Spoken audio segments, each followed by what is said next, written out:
Bienvenidos a este análisis. Nos plantamos en mayo de 2026 y la verdad del panorama en Argentina es otra historia completamente distinta.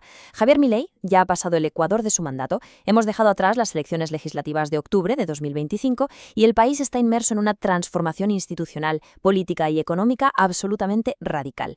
Han cambiado las reglas del juego por completo. Así que vamos a sumergirnos en los datos y a desgranar cómo se ha reconfigurado el poder paso a paso. Para entender por dónde van los tiros hay que mirar una cifra que es una auténtica locura, el 67,26%. Esa fue la participación en las elecciones de 2025. Es un mínimo histórico, literalmente la participación más baja desde que volvió la democracia en 1983. Hay una apatía evidente hacia la política tradicional, ¿verdad? Pero, y aquí viene lo curioso, en medio de ese desinterés, el partido del gobierno, La Libertad Avanza, arrasó. Se llevaron casi el 41% de los votos a nivel nacional. Es una dualidad brutal. Por un lado, una desconexión total de las bases ciudadanas y por el otro, un apoyo contundente a un cambio radical. Y sobre esta base se construye todo lo que vamos a ver hoy. El menú para este repaso lo dividiremos en 4 grandes bloques. Primero, el nuevo mapa político. Segundo, la revolución electoral. Tercero, la era del déficit cero. Y por último, el horizonte hacia 2027. Empecemos por el principio, el nuevo mapa político. A ver, las matemáticas en el Congreso han dado un vuelco espectacular. La Libertad Avanza ha pegado un salto gigante. De tener unos 40 escaños, ahora son un bloque macizo de entre 95 y 97 diputados. Vamos, que se han consolidado como la primera minoría. Y ojo, porque si a eso le sumamos los 14 escaños de sus aliados del PRO, se plantan en 111 voluntades. Están a tiro de piedra, a menos de 20 votos, de conseguir el quórum propio de 129 legisladores. Por su parte, el peronismo, que ahora se agrupa bajo el nombre de Fuerza Patria, se queda en un rango de entre 93 y 98 escaños. Siguen siendo fuertes, sí, pero han perdido esa supremacía absoluta de antaño. Y en el Senado pasa un poco lo mismo. El oficialismo sumó 14 senadores, equilibrando drásticamente la balanza frente a una oposición que ya no puede hacer quórum por sí sola. Pero claro, más allá de los números, no todo es un camino de rosas en las alianzas. Las dinámicas internas tienen tela. Por un lado, en la alianza de gobierno entre La Libertad Avanza y el PRO hay roces evidentes. El oficialismo busca nacionalizar una identidad única, digamos pintar el país de violeta, pero figuras clave del PRO tienen bastante miedo a ser absorbidos por completo en lugar de mantener una coalición equilibrada. Y en la acera de enfrente, el peronismo está en plena crisis de identidad. Existe una tensión tremenda, una especie de poder condicionado entre Axel Kicillof, el gobernador de Buenos Aires, que intenta proyectarse al centro y mirar al futuro, y Máximo Kirchner, que representa al sector más duro del kirchnerismo y que sigue reteniendo el control de las estructuras del partido. Y justo en el medio de esta polarización tan bestia emerge un jugador que es clave para el equilibrio legislativo, la coalición Provincias Unidas. Está liderada por gobernadores con muchísimo peso, como Martín Yarriora en Córdoba o Maximiliano Puyaro en Santa Fe. Básicamente son el bloque bisagra. Actúan como un escudo federal, rechazando tanto el estatismo clásico del peronismo como los recortes indiscriminados del gobierno central que puedan afectar la infraestructura de sus regiones. En un Congreso tan fragmentado, estos votos valen su peso en oro. Pasamos al segundo bloque, la revolución electoral. Bueno, esto sí que ha cambiado las reglas del juego. Si recordamos cómo se votaba antes en Argentina, nos viene a la mente la famosa boleta sábana, cuartos oscuros inundados de papeletas impresas y distribuidas por los propios partidos, un caos logístico impresionante. Pues bien, desde 2025 el país adoptó la BUP, la boleta única de papel. Ahora es el propio Estado quien imprime un único papel inmenso con toda la oferta electoral. Quien entra a votar se mete en una cabina individual, marca con una cruz y listo. Esto es súper importante porque ha fulminado el robo de papeletas y, sobre todo, ha nivelado el campo de juego para los partidos más pequeños, que antes directamente no tenían dinero para imprimir o vigilar millones de hojas. Pero como suele ocurrir con cualquier cambio tan brusco, la cosa no estuvo exenta de turbulencias. Durante las elecciones, las redes sociales ardían con una enorme ola de desinformación. La pregunta que se hizo viral en cuestión de horas fue: ¿de verdad se están usando bolígrafos con tinta que se borra con el calor para cometer fraude y cambiar los votos? La respuesta, con los datos verificados en la mano, es un rotundo no. A ver, para desmontar el mito de una vez, las autoridades electorales confirmaron que los bolígrafos oficiales utilizan tinta indeleble. Es más, si alguien desconfiaba, la normativa permitía perfectamente que cualquier persona llevara su propio bolígrafo desde casa. La regla de validación es sencillísima. Cualquier marca clara, ya sea una cruz o un tic, cuenta como voto válido. Un voto únicamente se anula si se marcan dos opciones distintas para el mismo cargo o si se rompe la papeleta borrando la elección. Vamos, que el sistema es muy transparente.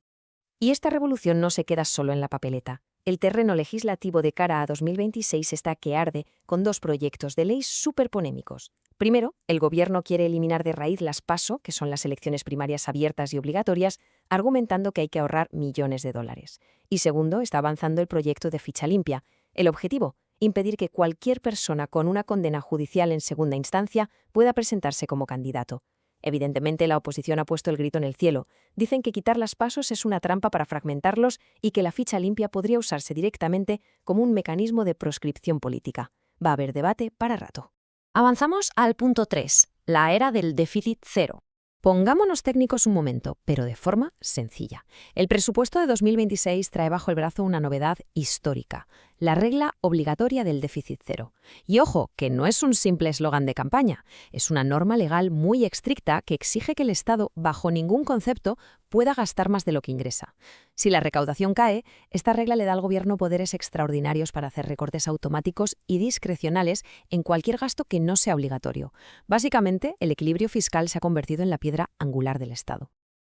Ahora, si miramos las proyecciones del Gobierno para cumplir esto, el contraste es de película. Miremos los datos. En 2024, la inflación real cerró en un 104,4%. ¿Y qué estima el presupuesto para 2026? Que bajará a un 11,6% anual.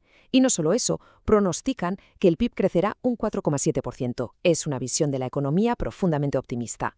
Claro, muchos analistas del mercado ya han levantado la mano calificando estas cifras como poco realistas, sobre todo porque todavía hay que ajustar factores importantes como las tarifas y el tipo de cambio. Entonces, ¿de dónde sale el dinero para cuadrar estas cuentas y llegar al déficit cero? Pues de un tijeretazo fenomenal. Para que nos hagamos una idea de los recortes reales respecto a 2023, la educación nacional cayó un 49%, empujada por la eliminación de esa ley que obligaba a invertir un mínimo del 6% del PIB. Vivienda e infraestructura se han desplomado un 80% y ciencia y tecnología bajaron un 38%. Y paradójicamente hay un único ministerio que ve su presupuesto dispararse un 80% en términos reales. Se trata del Ministerio de Desregulación y Transformación del Estado, precisamente los encargados de ejecutar estos recortes y de vender las empresas públicas.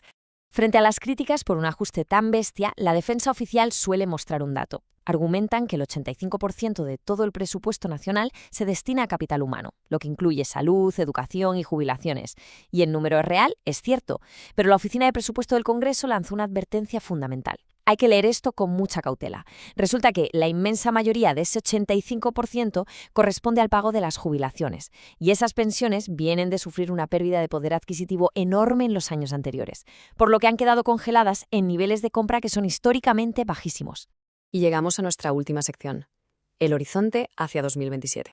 Situémonos de nuevo en mayo de 2026. A pesar del inmenso ajuste económico del que acabamos de hablar, la imagen positiva del presidente Javier Milei se mantiene sorprendentemente firme, rondando un 40% de aprobación. Esto se debe, en gran medida, a la sensación ciudadana de que la inflación por fin ha sido derrotada. Le sigue de cerca la vicepresidenta Victoria Villarruel, con un sólido 35%. Por el lado de la oposición, Axel Kicillof se sitúa en el 32%, demostrando muchísima fuerza en la provincia de Buenos Aires, pero con un alto rechazo en el interior del país.